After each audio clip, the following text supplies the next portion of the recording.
ठीक है बच्चों, अब आ जाओ नोट नंबर 3 में। नोट नंबर 3 में क्या है कि हमने एक एक्स वाई प्लेन लिया है। उस एक्स वाई प्लेन पर हमने क्या किया है कि एक पहले तो tan x का कर्व ड्रॉ किया, मतलब एक ही एक्स वाई प्लेन पे tan x और tan इनवर्स x दोनों का कर्व ड्रॉ किया। तो ये जो तुम्हें कर्व दिख रहा है ना, ये कर्व, ये किसका कर्व है? tan x का कर्व है। और ये जो कर्व दिख रहा है ना तुम्हें, ये किसका कर्व है?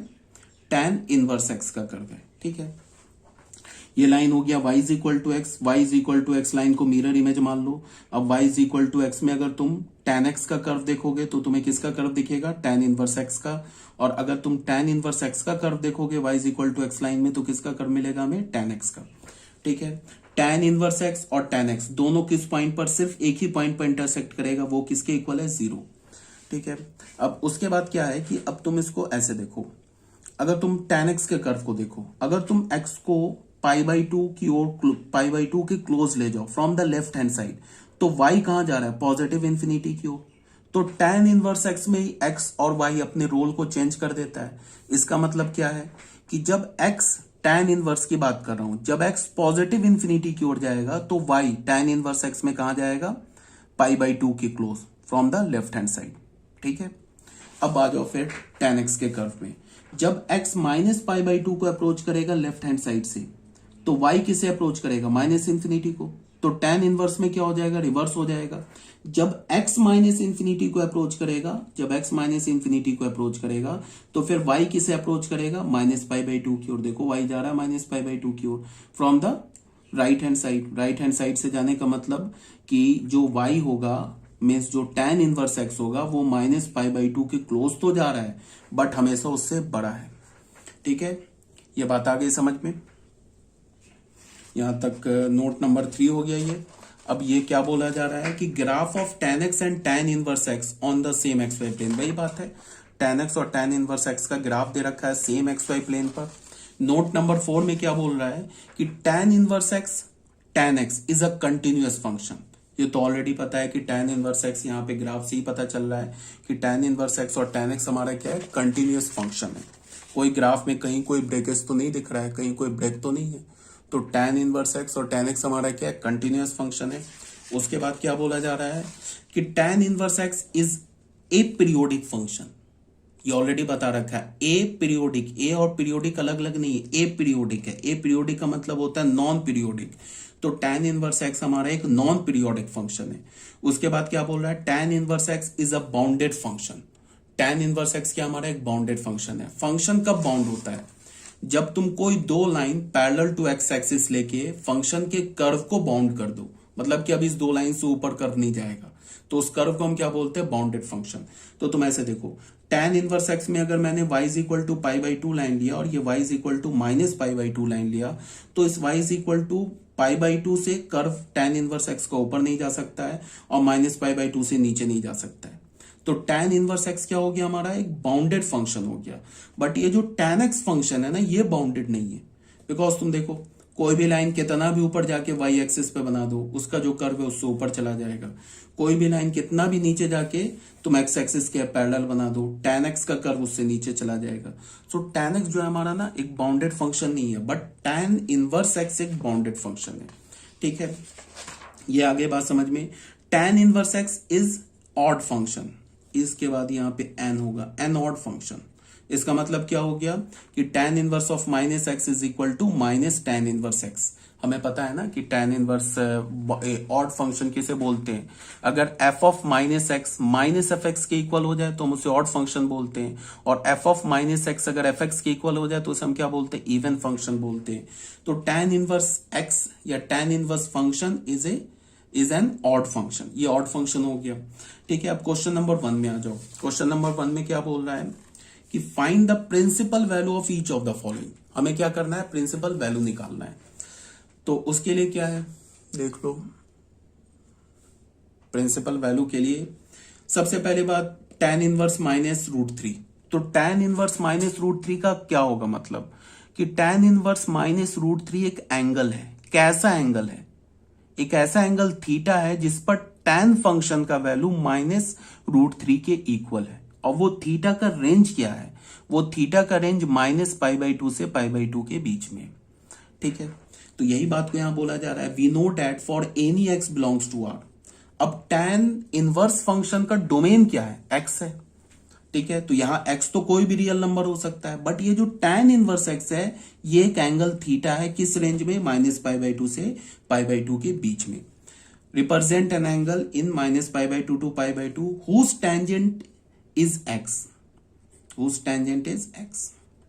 मतलब क्या बोला जाए, अगर मैं बोल के तुम्हें tan इनवर्स x दिखा के पूछूं ये क्या है, तो तुम बोलोगे कि tan इनवर्स x जो है एक एंगल है, और उस एंगल का रेंज क्या है, -π/2 टू π/2। एक एंगल थीटा है जिस पर हम tan फंक्शन ले ले तो x आ जाएगा, और x का रेंज क्या, all real number, because tan inverse function का डोमेन क्या होता है, ऑल रियल नंबर, ठीक है। अब पहला क्वेश्चन में क्या बोला जा रहा है, tan इनवर्स -√3, वही बात, an angle theta belongs to -π/2 to π/2 such that tan of theta is -√3। तो हमने क्या किया, tan इनवर्स -√3 को थीटा बोल दिया, तो tan थीटा हो गया -√3। इस √3 को देख के हमने लिख दिया tan π/3। फिर हमें पता है tan of minus theta is -tan theta, तो ये माइनस अंदर चला गया, तो ये क्या हो गया, tan ऑफ -π/3। तो यहां से देख लो, यहां से और यहां से देख लो, tan कैंसिल हो जाएगा, तो थीटा का वैल्यू क्या आ गया, -π/3। और थीटा किसके इक्वल है, tan इनवर्स -√3 के। तो tan इनवर्स -√3 का वैल्यू क्या मिल गया हमें, -π/3 हमारा आंसर हो गया, ठीक है। अब क्वेश्चन नंबर 2 में आ जाओ। क्वेश्चन नंबर 2 में क्या बोल रहा है कि tan इनवर्स 1 का वैल्यू निकालना है, तो कोई बात नहीं, tan इनवर्स 1 को हमने थीटा मान लिया, तो tan थीटा 1 हो गया। 1 को हम क्या लिख सकते हैं, tan π/4। अब ये π/4 का तो रेंज है ना, -π/2 से π/2 के बीच में, π/4 तो 45 डिग्री है, तो ये तो लाई कर रहा है ना -π/2 से π/2 के बीच में। तो यहां से हमें क्या मिला, ये tan कैंसिल हो गया, तो थीटा का वैल्यू हमें क्या मिल गया, π/4। और थीटा किसके इक्वल है, tan इनवर्स 1 के इक्वल है, तो tan इनवर्स 1 किसके इक्वल हो गया, π/4 के, ठीक है। अब क्या बोल रहा है, tan इनवर्स साइन ऑफ -π/2 निकालो। तो कुछ नहीं है, पहले तो साइन ऑफ माइनस थीटा क्या होता है, माइनस साइन थीटा, तो इसको मैंने क्या लिखा, माइनस साइन π/2, फिर साइन π/2 की वैल्यू 1, तो ये क्या हो गया, tan इनवर्स -1। अभी मैंने क्या बोला, एक तो tan इनवर्स -1 का वैल्यू तो -π/4 होगा, ये कैसे निकलेगा, ये ऐसे निकलेगा, ये तो एक ऐसे निकाल लो, ये तो ऑलरेडी पता होगा, बट फिर भी देख लो, tan इनवर्स -1 को हमने क्या बोल दिया, थीटा बोल दिया, तो यहां से हमें क्या पता चल गया कि tan थीटा किसके इक्वल हो गया, -1 के इक्वल हो गया। -1 को देख के हमने लिखा tan π/4। फिर हमें क्या पता है कि tan inverse of minus theta is tan theta, sorry, tan of minus theta is tan theta, तो ये हो गया -π/4। इसको देख के tan थीटा किसके इक्वल हो गया, tan -π/4 के, तो थीटा किसके इक्वल हो गया, -π/4 के, और थीटा हमारा क्या है, tan इनवर्स -1। तो एक तो ऐसे प्रूफ हो गया।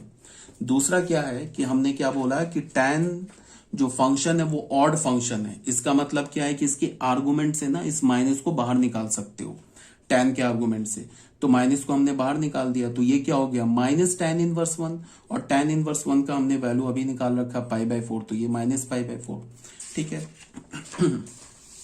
अब क्या बोल रहा है फोर्थ में, cos ऑफ 3π/2 का वैल्यू निकालो, सॉरी, tan इनवर्स cos 3π/2 का वैल्यू निकालो। तो हमें पता है क्या है कि जो कॉट होता है, जो हमारा कॉट फंक्शन है, वो क्या हमारा cot function odd multiple of π/2 पे क्या होता है, 0 होता है। तो cos 3π/2 का वैल्यू क्या होगा, cos 3π/2 का वैल्यू क्या हो जाएगा, 0। तो ये क्या हो जाएगा, tan इनवर्स, इसका वैल्यू क्या हो गया, cos 3π/2 का 0, तो tan इनवर्स 0 इज 0, ठीक है। क्वेश्चन नंबर 2 में क्या बोल रहा है, find the principal value of each of the following. इन सारे का हमें क्या निकालना है, प्रिंसिपल वैल्यू निकालना है। तो प्रिंसिपल वैल्यू कैसे निकालोगे, उसके लिए तुम ऐसे देखो, पहला क्वेश्चन क्या बोल रहा है, tan इनवर्स का आर्गुमेंट क्या है, 2 cos 2 sin इनवर्स 1/2, फिर cos का आर्गुमेंट क्या है, 2 sin इनवर्स 1/2, फिर sin इनवर्स का आर्गुमेंट क्या 1/2, ठीक है। तो 1 by 1 हम लोग इसका वैल्यू पुट करते हैं। तो सबसे पहले sin इनवर्स 1/2 क्या होगा, ये होगा 30 डिग्री, 30 का मतलब π/6, तो हमें क्या मिल गया, tan इनवर्स 2 cos 2 इंटू π/6, तो ये क्या हो जाएगा, π/3। तो cos π/3 का वैल्यू क्या हो जाएगा, cos 60 डिग्री 1/2, तो ये 1/2 हो गया, ये 2 कैंसिल हो गया, ये tan इनवर्स 1 आ गया जो कि π/4 हो गया, ठीक है। फिर cot का आर्गुमेंट क्या है, ये पूरा है, sin inverse cos tan inverse 1, फिर cos का आर्गुमेंट क्या है, tan इनवर्स 1, फिर tan इनवर्स 1 का आर्गुमेंट किया 1। तो सबसे पहले हमने क्या किया, यहाँ पे tan इनवर्स 1 का वैल्यू डाला, ये किसके इक्वल है, π/4 के। तो हमें क्या मिल गया, cot of sin inverse cos π/4। cos π/4 का वैल्यू क्या होता है, 1/√2। तो इसकी जगह हमने 1/√2 डाला, तो साइन इनवर्स का आर्गुमेंट क्या हो गया, 1/√2। फिर हमें पता है साइन इनवर्स 1/√2 इज π/4, तो ये क्या हो गया, कॉट का आर्गुमेंट क्या हो गया, π/4, और कॉट π/4 की वैल्यू क्या होती है, 1। तो कॉट π/4 इज इक्वल टू 1, ये हमारा आंसर आ गया। ठीक है ये हो गया हमारा क्वेश्चन नंबर 3। आपको ये क्वेश्चन नंबर 2। अब आ जाओ क्वेश्चन नंबर 3 में। क्वेश्चन नंबर 3 में क्या बोला है, which is greater, tan of 1 और tan इनवर्स 1, इन दोनों में बड़ा कौन है। तो कोई बात नहीं, इसको देख लेते हैं। वी नो डैट, हमें पहले पता है कि tan इनवर्स 1 किसके इक्वल होता है, π/4 के होता है ना। एंड 1 जो होगा वो π/4 से ग्रेटर होता है।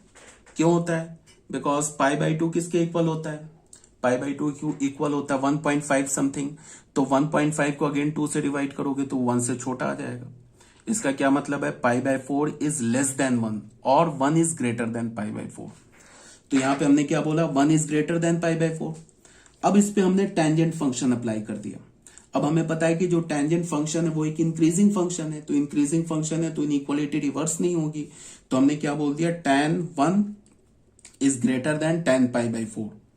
ठीक है, तो tan 1 is greater than tan π/4। Reason क्या है इनइक्वालिटी रिवर्स नहीं होने का, कि tan x is an increasing function. ठीक है, तो tan 1 जो है 1 से बड़ा है, और 1 जो है वो क्या हमारा π/4 से बड़ा है। तो इसका मतलब tan 1 π/4 से बड़ा है।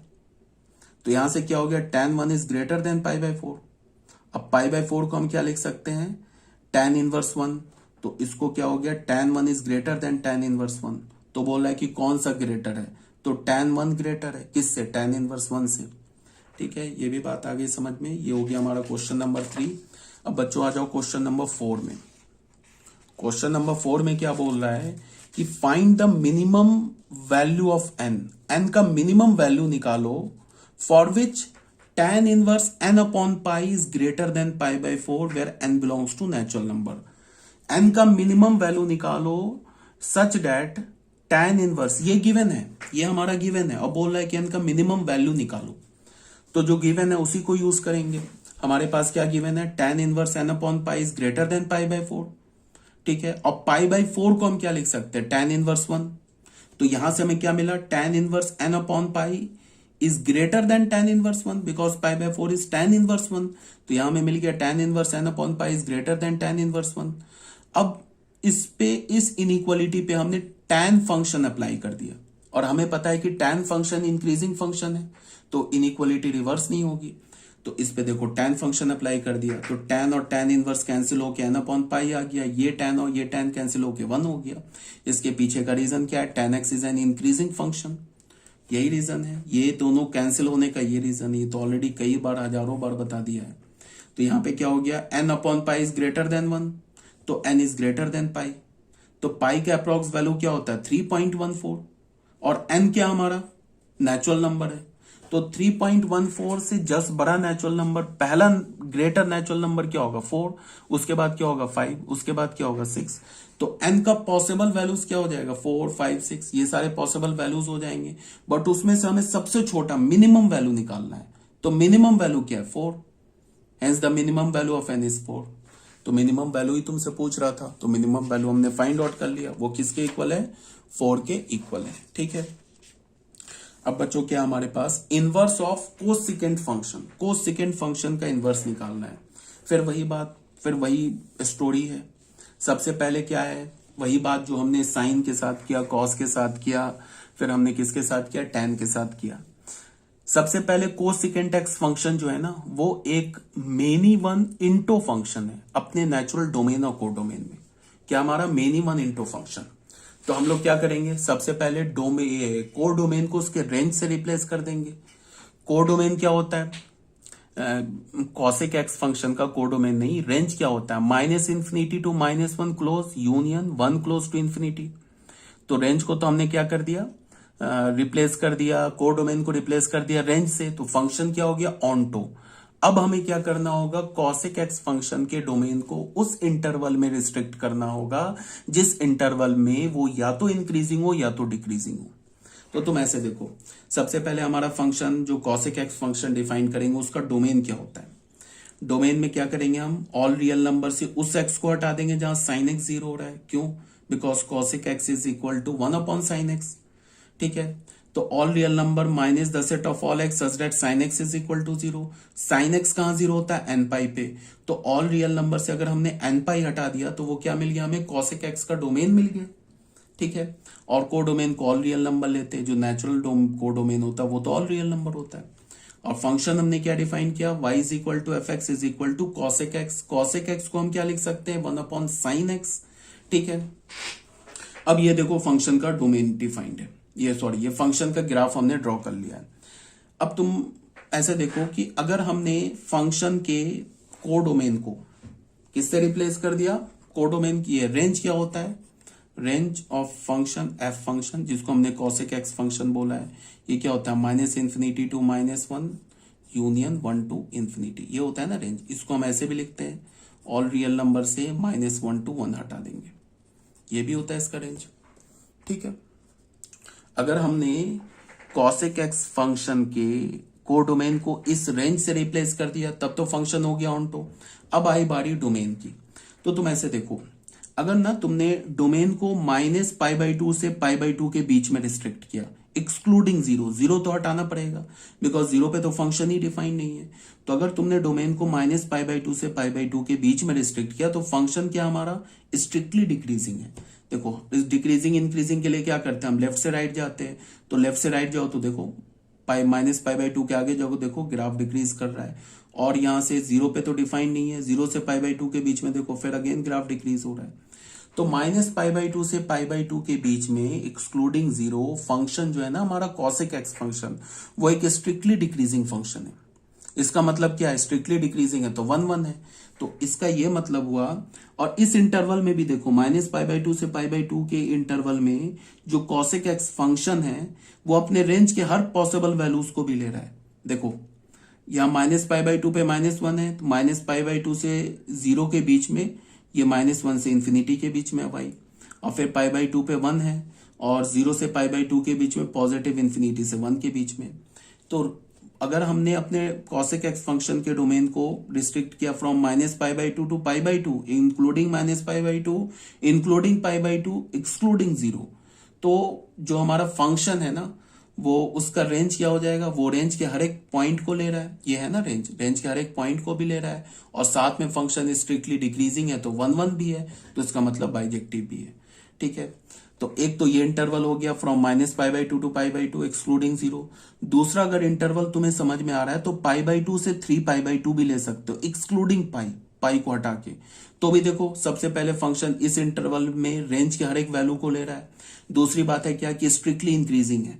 देखो स्ट्रिक्टली इंक्रीजिंग, यहां से पाई के क्लोज जाओगे फंक्शन क्या होगा, π/2 पे 1, और जैसे जैसे पाई के क्लोज जाओगे फंक्शन चला जाएगा पॉजिटिव इन्फिनिटी को, इंक्रीज कर रहा है।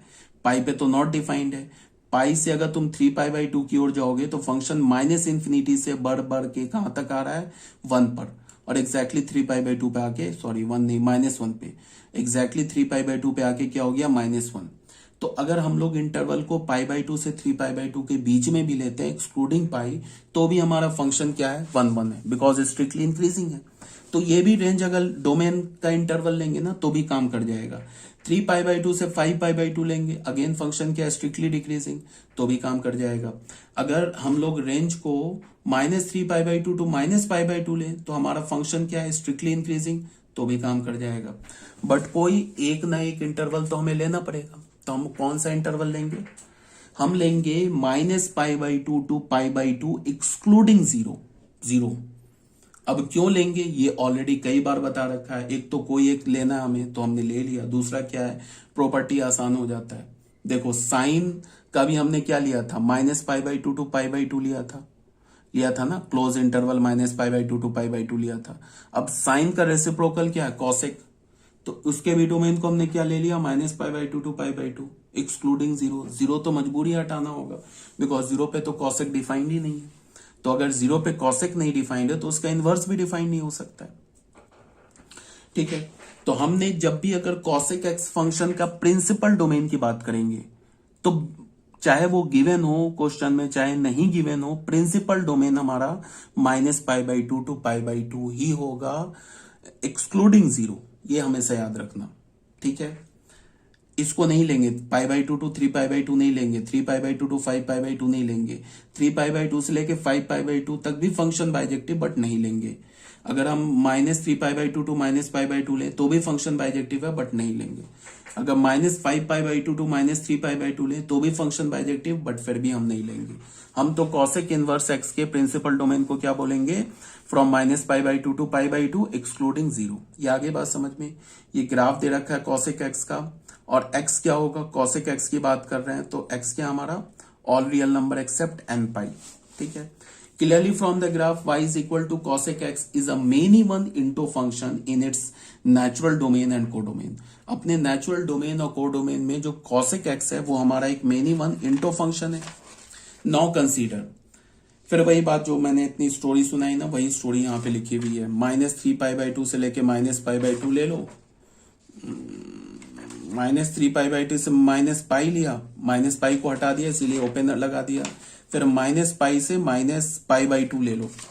तो इस इंटरवल पे फंक्शन क्या है, 1 1 है, और ये क्या हमारा रेंज है। तो इस पे फंक्शन, इस इंटरवल डोमेन के इस इंटरवल पे फंक्शन क्या हो जाएगा, बाइजेक्टिव फंक्शन हो जाएगा। तो y is equal to f x is equal to cos x is a bijective function. अब अगर -5π/2 से तुम जाओ -3π, -3π लिया है, -5π/2 से, सॉरी कुछ गड़बड़ हो रहा है यार, ये हमारा -2π है, दिस इज नॉट -2π, ठीक है, ठीक है, -5π/2। तो यहां से अगर हमने -5π/2 से -2π तक गए, -2π को छोड़ना होगा, फिर -2π से -3π/2 तक गए, तो भी फंक्शन क्या हमारा स्ट्रिक्टली डिक्रीजिंग है। तो अगेन फंक्शन क्या हो गया, बाइजेक्टिव हो गया। तो यही बोला जा रहा है यहाँ पे। और ये तो हमारा रेंज दे रखा है cosec x का, तो इज अ बाइजेक्टिव फंक्शन। इस इंटरवल में आ जाए, ये तो हमारा प्रिंसिपली डोमेन है, इसमें भी बाइजेक्टिव है। π/2 से 3π/2 ले लो एक्सक्लूडिंग π, तो भी बाइजेक्टिव है। 3π/2 से 5π/2 ले लो एक्सक्लूडिंग 2π, तो भी बाइजेक्टिव है, ठीक है। एक्चुअल में क्या है कि एक्चुअल में तुम इसको ऐसे देखो, तुम कोई भी एक इंटरवल उठा लो, जैसे मान लो कि तुमने ले लिया एक इंटरवल ले लिया π/2 से लेके 3π/2, कोई भी एक इंटरवल ले लो, ये इंटरवल ले लिया, जैसे हमने ले लिया π/2 से लेके 3π/2। इसके बीच में हमें क्या करना होगा, पाई को हटाना होगा। इस इंटरवल पे क्या हमारा मतलब डोमेन के cosec x के अगर डोमेन को हम इस इंटरवल में रिस्ट्रिक्ट करें तो वो हो जाएगा 1 1, और अगर उसके को डोमेन को हमने रेंज से रिप्लेस कर दिया तो हो जाएगा ऑन्टो, तो फंक्शन बन जाएगा बाइजेक्टिव। तो इस इंटरवल में भी बाइजेक्टिव है। इसी को अगर हम जनरलाइज करना चाहते हैं तो हम क्या करें, ऐसे हम ऐड कर दें, n π ऐड कर दें, सिर्फ दोनों इंटरवल के दोनों π/2 और 3π/2 में n π ऐड कर दें, n π + 3π/2 ऐसे बोल दें। और यहां पे हम क्या लिखे, इसको लिखे n + 1 × π, अगर हम ऐसे लिख लें। अब ये इनफाइनाइट इंटरवल को रिप्रेजेंट कर रहा है। अब ये n के डिफरेंट डिफरेंट वैल्यू लोगे, यहां से तुम्हें डिफरेंट डिफरेंट इंटरवल्स मिलने लगेगा। मान लो कि अगर तुमने n का वैल्यू 1 लिया, पुट n = 1, n का वैल्यू हमने 1 की जगह मान लो -1 ले लिया, तो बताओ क्या हो जाएगा, -π + π/2 -π/2, और यहाँ क्या हो जाएगा, -π + 3π/2 π/2, और n का वैल्यू -1 लिया तो यहाँ क्या हो जाएगा, 0। देख लो ये हमारा क्या आ गया, ये हमारा जो प्रिंसिपल डोमेन है वो आ गया। अगर हमने n का वैल्यू 1 ले लिया, इसमें डालो n का वैल्यू 1, तो 1 डालोगे तो क्या हो जाएगा, π + 3π/2, और यहाँ 1 डालोगे तो 5π/2, और यहाँ 1 डालोगे तो 2π, 2π तो छोड़ना पड़ेगा ना। तो देख लो 3π/2 से 5π/2 हो गया, 3π/2 से 5π/2 हो गया, 2π, ये वाला इंटरवल आ गया। तो n के इस, अगर मैंने ऐसे इंटरवल लिया ना, तो n के डिफरेंट डिफरेंट वैल्यू के क्रॉसपॉन्डिंग हमें डिफरेंट डिफरेंट ये इंटरवल मिलने लगेगा। तो ये क्या लिखा है, ये एक इनफाइनाइट इंटरवल लिखा है। इस इनफाइनाइट इंटरवल में कॉसेक एक्स जो फंक्शन है वो क्या होगा, हमारा एक बाइजेक्टिव फंक्शन होगा। तो इस इनफाइनाइट इंटरवल में हमने कौन सा इंटरवल लिया, ये इंटरवल लिया, और इसी को हमने बोल दिया principal domain of cosec x बोल दिया, principal domain of cosec x बोल दिया, principal domain of cosec x, इसी को हमने लिया। ठीक है, या फिर तुम ऐसे भी कर सकते हो, इस ये हमारा प्रिंसिपल डोमेन है ना, -π/2, इसमें n पाई इसमें ऐड कर दो, ये π/2 है, इसमें +n पाई ऐड कर दो। ठीक है, और यहां क्या लिख लो, -0 डालने पर आना चाहिए 2n+1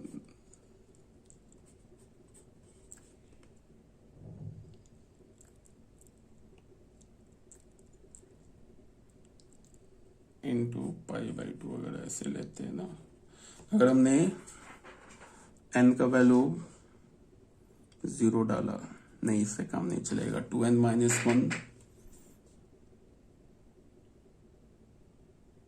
n के वैल्यू 0 के लिए, इसके लिए हमें अगर बैलेंस करना है तो n = 0 पे क्या होना चाहिए, यहाँ ये 0 होना चाहिए। n 0 डालेंगे तो -π/2 to π/2 होगा। तो n का वैल्यू अगर हमने 0 लिया तो उसके लिए इसको तुम ऐसे देख लो, यहाँ पे थोड़ा हमें एडजस्ट करना होगा, n का वैल्यू 0। एक तो हम ऐसे भी कर सकते, बता रहा हूं, दूसरा मैं जनरल इंटरवल है उसको लिख रहा हूं। अगर तुमने n का वैल्यू ले लिया, यहाँ पे आना चाहिए हमें 0, तो तुम इसको ऐसे देख लो, यहाँ पे अगर n का वैल्यू 0 डालते तो -π/2 to π/2 हो जाता है। और यहाँ पे इसको एडजस्ट करने के लिए अगर तुमने n का वैल्यू 0 लिया तो ये आना चाहिए 0, तो n का वैल्यू 0, तो यहाँ पे भी होना चाहिए 0। तो तुम इसको ऐसे लिख लो,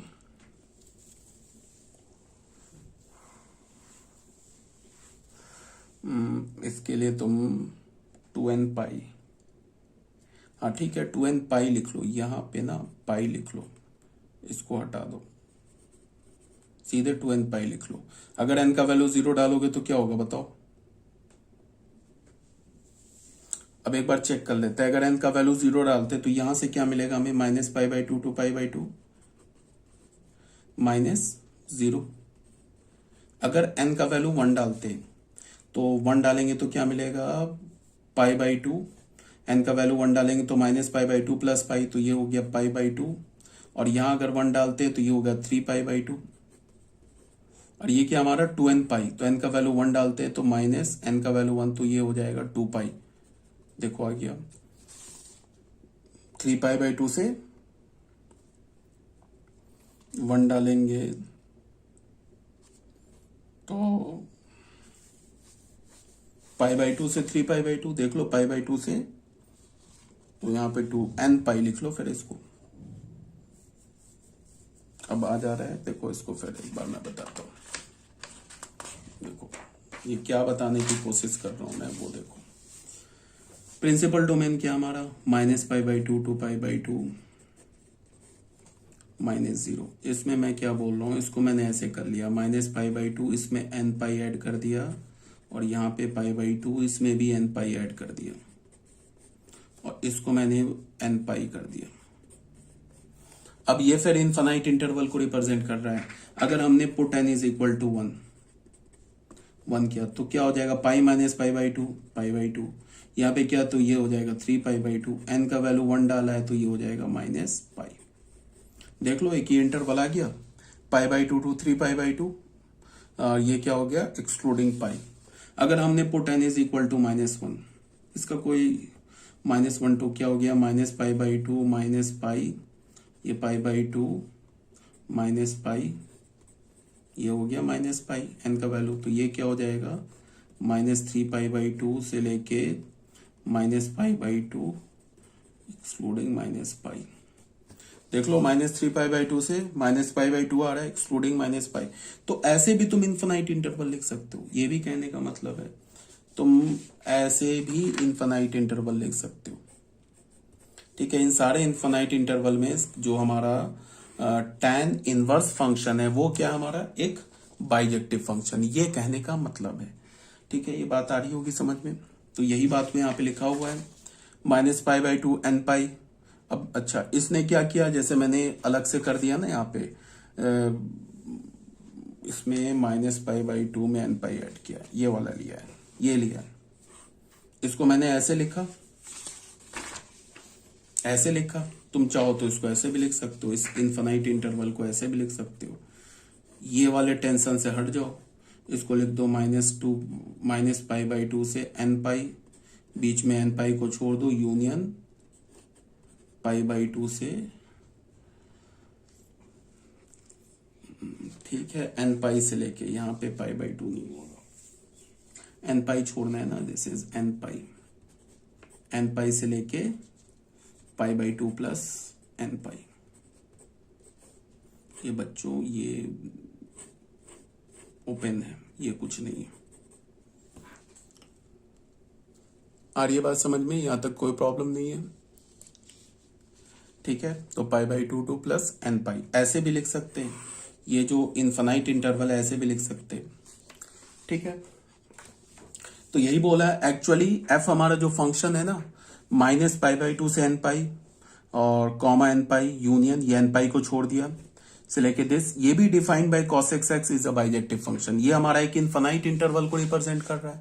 इस इनफाइनाइट इंटरवल में हमने कौन सा इंटरवल लिया, -π/2 टू π/2 एक्सक्लूडिंग 0।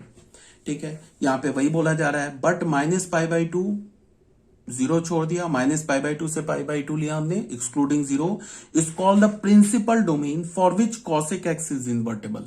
इसको हम प्रिंसिपल डोमेन बोलेंगे जिसपे cosec x क्या होगा, हमारा इंटरवल हो, ये इन्वर्टेबल होगा।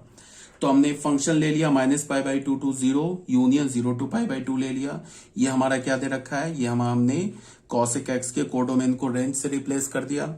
तो अब हमने क्या डिफाइन किया, fx is equal to cosec inverse x for all x। ये x कहां से आएगा, इस डोमेन से आएगा, from -π/2 to π/2 excluding 0 is a bijective function.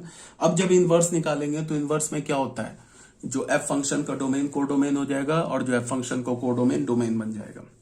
f function का ये डोमेन है ना, ये f इनवर्स का कोडोमेन बन गया, और f फंक्शन का जो कोडोमेन है f इनवर्स का डोमेन बन गया।